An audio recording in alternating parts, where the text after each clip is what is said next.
The all-ego era continues, a new challenger for Roxanne Perez, and a witness comes forward after a superstar disappearance. All this is on tonight's episode of NXT. Let's get right to it. This is About Last Night on Rumble Rewind. What's up, everybody? Welcome to Rumble Rewind. My name is Brandon. Thanks for stopping by the channel. Today, we are talking about all things NXT, our top 3 big moments, matches, or stories that are currently taking place on the brand. Before we dive in, though, do me a quick favor, hit that like button down below. Go ahead and subscribe to the channel if you're not already, and turn on those post notifications so you never miss an upload. Again, we're doing that giveaway soon. 200 subscribers is our first goal. Trying to get there by SummerSlam so that we can give away some super awesome CM Punk merch. Want you to be eligible. The only way to do that is to hit that subscribe button and help us get there. Share this video with somebody that you think would love this content. All right, let's dive into today's top 3, and we got to start off by talking about your NXT champion, all ego, Ethan Page. Ethan Page was in Ava's office complaining about the unsafe work environment when Oro Mensah came in yelling. Page said this is exactly what he's talking about. How can he defend his title with honor in these conditions? Oro said that he wanted a match for the title, and Page said, why would they reward this terrible behavior and unprofessionalism? Ava said no to the match because of Mensah's repeated interference with Page. Mensah said that's okay because the longer Page runs from him, the worse it will be. Ava said since Page wants to defend the title so bad, he can do it tonight. Page said he would be glad to, and he would defend against someone with honor, and he randomly threw out Dante Chen. Now, later in the night, Sarah Schreiber would interview Dante Chen as he was on his way to the ring for this match. Chen said he knew that Page chose him because he thought he'd be an easy target, but tonight, he would make the most of his opportunity. That match would follow the interview, and while Chen would get several near falls, Page would ultimately get the win with the ego's edge. After the match, Page would shake the hand of Chen to show some sportsmanship, I guess. Mensah would of course attack Page, but Page took him down with a DDT. As Page was on his way to the back, celebrating with the championship, Oro Mensah came back, hit Page with a series of moves, and then pinned Page in the middle of the ring while the crowd counted to 3. Now later in the evening, as Page was leaving the arena, an interview asked him about Mensah attempting to ruin his night by pinning him. Page said that didn't count, that wasn't a match, there wasn't a referee, and he wasn't even worried about it. Page said he successfully defended the title, and he is still NXT champion, and none of this bothers him. Finally, he re-emphasized that Mensah didn't pin him, and he left the arena. All right, so I was wondering after Page won the title where they would go from there. Would they go with Oro Mensah, or would they go back to Trick? My guess is that they went with Mensah because this gives them an opportunity to test out Ethan Page as champion. That way, when they go back to the Trick Williams story, they can put the title back on Trick if they need to, or they can decide to keep it on Page if they think that he is doing a good job with it, carrying the brand well. So far, and I know it's early, I am really enjoying Ethan Page's run. I think he's doing a good job. I like his heel tactics. I like his character. I like the way that he leans on honor and doing things fair and doing things the right way while still being underhanded in a lot of opportunities. That said, I'm also really enjoying Oro Mensah's work as well, and I hope that through this feud, they keep making him look strong and keep building him up. I think he's doing a great job. His promo skills are improving very quickly, and he is very, very good in the ring, very underrated, so I am glad that he's getting some TV time now, getting some televised matches, things like that, because he is awesome, and I can't wait to see what his future holds. I know he's going to go far in the business, especially here in NXT. But tell me your thoughts so far on Ethan Page as champion, as Oro Mensah as his next challenger, and where does Trick Williams fit back into all of this? All right, let's move on to number 2. This one for me was really, really difficult because there were several stories on NXT that are very interesting to me that I'm enjoying seeing them play out. But ultimately, I chose to go with the story surrounding Tatum Paxley. This is another one of those ever-changing stories in NXT that keeps me guessing, and I really, really enjoy that. There's been a lot of different facets to this story, but right now it seems to be taking a turn towards the Women's North American Championship and Kalani Jordan. Early in the night, Kelly Kincaid would interview Kalani about the Women's North American title. Kalani would talk about the women's division and how it's continuing to get stronger with additions to the roster. Wendy Chu came in holding Tatum Paxley's headless doll, She sort of eyed up the North American Championship and then walked away. Now later in the evening, Izzy Dame would face Tatum Paxley after Paxley's been sort of stalking Izzy for the last couple of weeks. Tatum would sneak up on Izzy during her entrance and the match would begin from there.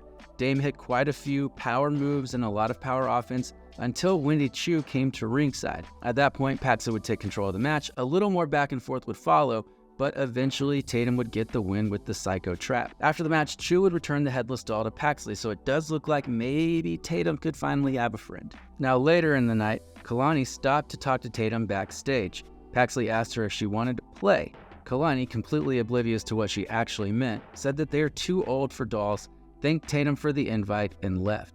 Tatum dropped the Izzy doll and picked up one that resembled Kalani. Alright, lots of thoughts here. Let's start with this. I'm a fan of the idea of putting Tatum Paxley and Wendy Choo together. I think that they could ultimately go on a tag team title run. It would be a lot of fun to bring those titles to NXT, and then since they could float to other brands, go defend them on Raw and SmackDown, get some more eyes on NXT, and let them see how great of a product it truly is. But having said that, I'm also really interested in a potential Tatum Paxley-Kalani Jordan feud.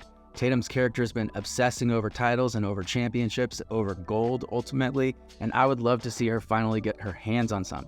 I would love to see what would happen to her character when she finally gets what she wants, and if it would make her even more obsessive. I think that storyline would be super fun. But tell me your thoughts on it. What do you think? Should Tatum Paxley take the title off of Kalani Jordan? And do you like the idea of her and Wendy Choo becoming a new tag team? Let me know in the comments. All right, before we get into our top story of the night, let's hit some high notes on some other things that happened on this episode. First off, we got the Rascals and Wes Lee teaming up against Gallus in a 3-on-3 tag match. During the match, Vic Joseph decided to try something and said Joe Hendry was watching with great interest. Hendry's theme song played and he joined the commentary team. The Rascals picked up the win in a fast-paced match with Wes pinning Mark Coffey after a pretty sweet triple team move. After that, we'd get a Hendry narrated recap of his tag match with Trick Williams last week. Now later, backstage, Gallus was complaining about the loss and Joe Coffey said Joe Hendry's name. Joe Hendry, of course, appeared and said he likes it at NXT and would be sticking around for a while. He said they'd feel better if they believed. So I'm still not really big on these crossovers, and you can check out all my reasons why in this video right here. Let's continue on. A very odd recap of the whole Brooks Jensen story took place, leading into Jensen's match with Javon Evans. This match, of course, the fallout from Jensen's attack on Evans last week. Jensen came to the ring accompanied by Josh Briggs. Late in the match, Sean Spears would come to ringside. Briggs got in his face and Spears said he was only there to watch. At one point, Jensen slammed Evans on the announce table and said, "That boy bouncy." Really funny stuff. Evans gets the win in a fast-paced match with a springboard cutter. Now, after the match, Jensen attacked Evans, but Briggs broke it up and forced Jensen out of the ring. Sean Spears could be seen in the entryway watching on. At the end of the night, Briggs and Jensen were leaving the Performance Center together, and Jensen challenged Briggs to a match next week.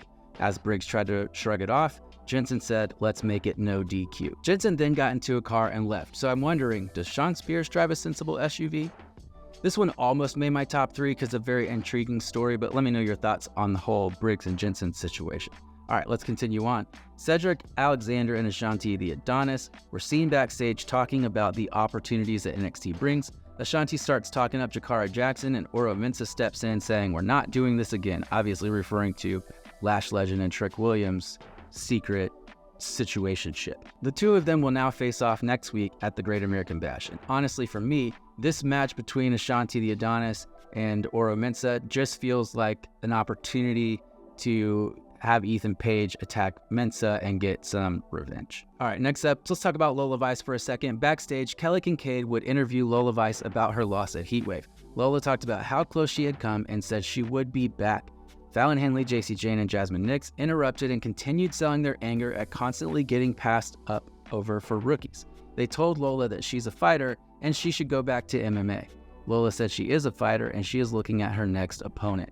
This would lead to a match later in the night with her and JC Jane. In the match, Lola would pick up the win with the spinning back fist. After the match, Fallon, JC, and Jasmine would attack Lola, but Sol Ruca and Carmen Petrovich would come in to make the save. Alright, so it looks like Lola Vice is in full-on face mode, which is a whole new look for her character. I don't know if it fits, but we'll have to see going forward. Also, what is going on with this trio with these heels? They have not been booked to look very strong, and I hope that changes. Otherwise, we're going to all lose interest very, very quickly. All right, moving on, let's talk about another very interesting, to me at least, story that almost made it into the top 3, and that is the No Quarter Catch crew and their relationship to the family. Backstage, Charlie Dempsey came in to speak to the Don and told him about this situation from last week where they had to get rid of Damon Kemp. He said, hypothetically, there was a witness who saw them taking Kemp for a ride last week. Tony said, take him for a swim, but Dempsey said, hypothetically, what if it was a her? Tony D said Dempsey is on his own and he's going to have to handle this. Later backstage, we would see the No Quarter Catch crew together talking about the situation. Ren Sinclair, the witness, would show up and say that since she saw what happened last week, she wants to be in the group. Dempsey says no, but Ren says one way or another, she would wrestle her way into the group. Now, I kind of called this last week, but I thought it would be a little different. I thought the No Quarter Catch crew was going to blackmail Ren Sinclair into joining the group. I didn't think it was going to be the other way around, and honestly, I'm kind of here for it. I think it's going to be fun to add Ren Sinclair to this group, because I really like her contrast of her personality and her energy against the backdrop of the current No Quarter Catch crew. Very, very interested to see where this one goes. Also, I guess that Tony D's kind of a mentor to Charlie Dempsey now, which is a whole nother topic that we could talk about, but just adds another layer of interest to this story for me, and it's really, really developing into a really good story that I didn't see coming. Tell me your thoughts again. I would love to know where you think that this thing is going to go. All right, let's move on. We would see Trick Williams backstage on a phone call with Ilya Dragunov. Trick said that he wanted his title back, and Ilya said he wishes he could help him.